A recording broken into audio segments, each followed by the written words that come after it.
ನಮಸ್ಕಾರ ಎಲ್ಲರಿಗೂ. ಇನ್ನೊಂದು ಸುಂದರವಾದ ಕಥೆಯ ಜೊತೆ ಇವತ್ತು ನಿಮ್ಮ ಮುಂದೆ. ಬುದ್ಧಿವಂತ ಕುರುಡ ಆಮೆ. ಅದೊಂದು ಸುಂದರವಾದ ಹಳ್ಳಿ. ಆ ಹಳ್ಳಿಯ ಪಕ್ಕದ ಕೊಳದಲ್ಲಿ ಒಂದು ಆಮೆ ವಾಸಿಸುತ್ತಿತ್ತು. ಆ ಆಮೆಗೆ ಕಣ್ಣುಗಳು ಕಾಣುತ್ತಿರಲಿಲ್ಲ, ಆದರೆ ಅದರ ಕಿವಿಗಳು ಮಾತ್ರ ಅದ್ಭುತವಾಗಿ ಕೆಲಸ ಮಾಡುತ್ತಿದ್ದವು. ಅದು ಎಷ್ಟು ಚೆನ್ನಾಗಿ ಕೇಳಿಸಿಕೊಳ್ಳುತ್ತಿತ್ತೆಂದರೆ ನೀರಿನ ಮೇಲೆ ಬೀಳುವ ಎಲೆಯ ಸದ್ದನ್ನು ಸಹ ಗುರುತಿಸುತ್ತಿತ್ತು. ಕೊಳದಲ್ಲಿ ಇನ್ನೂ ಒಂದು ಮೀನಿತ್ತು, ಹೆಸರು ಚಿಂಗಿ. ಚಿಂಗಿಗೆ ಆಮೆಯನ್ನು ಕಂಡರೆ ಸ್ವಲ್ಪ ಕುಚೋದ್ಯ.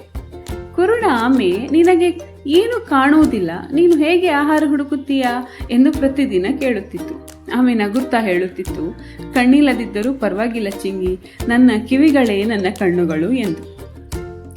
ಹಾಗೆ ಒಂದು ದಿನ ಆ ಕೊಳಕ್ಕೆ ಒಂದು ದೊಡ್ಡ ಬಕಪಕ್ಷಿ ಬಂತು. ಅದಕ್ಕೆ ಹಸಿವಾಗಿತ್ತು ಮತ್ತು ಮೀನುಗಳನ್ನು ಹಿಡುವ ಯೋಚನೆ ಹಾಕಿತ್ತು. ಆ ಬಕ ಬಹಳ ಜಾಣ, ಸದ್ದಿಲ್ಲದೆ ನಿಧಾನವಾಗಿ ನೀರಿನ ಅಂಚಿಗೆ ಬಂದು ನಿಂತಿತು. ಕಣ್ಣುಗಳನ್ನು ಮಾತ್ರ ಆಡಿಸುತ್ತಾ ಮೀನುಗಳನ್ನು ಗಮನಿಸತೊಡಗಿತು. ಚಿಂಗಿ ಮತ್ತು ಇತರ ಮೀನುಗಳಿಗೆ ಏನೂ ಗೊತ್ತಾಗಲಿಲ್ಲ. ಬಕಪಕ್ಷಿ ಸ್ತಬ್ಧವಾಗಿ ನಿಂತಿತ್ತಲ್ಲ, ಕಣ್ಣಿಗೆ ಅಪಾಯ ಕಾಣಿಸಲಿಲ್ಲ. ಆದರೆ ಆಮೆಗೆ ಗೊತ್ತಾಯಿತು.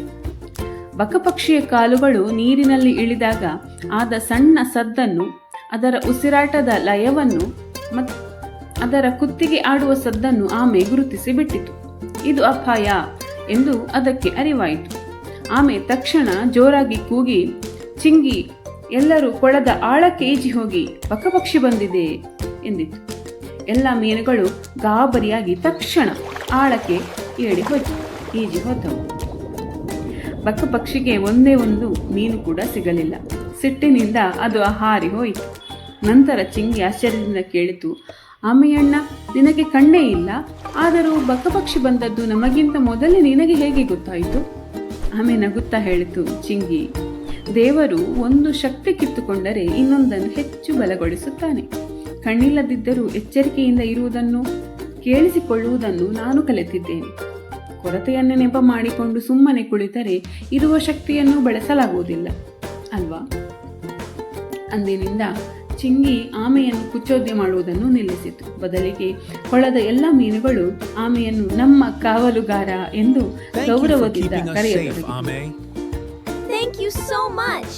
ಬಂಧುಗಳೇ, ಇಲ್ಲಿ ಇರುವ ಕಥೆಯ ನೀತಿ, ನಮ್ಮಲ್ಲಿ ಇಲ್ಲದಿರುವುದನ್ನು ನೆನೆದು ಕೊರಗುವ ಬದಲು ನಮ್ಮಲ್ಲಿ ಇರುವುದನ್ನು ಬಳಸಿಕೊಳ್ಳುವುದೇ ನಿಜವಾದ ಬುದ್ಧಿವಂತಿಕೆ.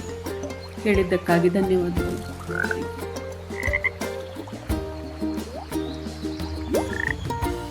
ಧನ್ಯವಾದಗಳು ಸ್ನೇಹಿತರೆ. Continuous shot. ಮತ್ತೆ ಸಿಗೋಣ.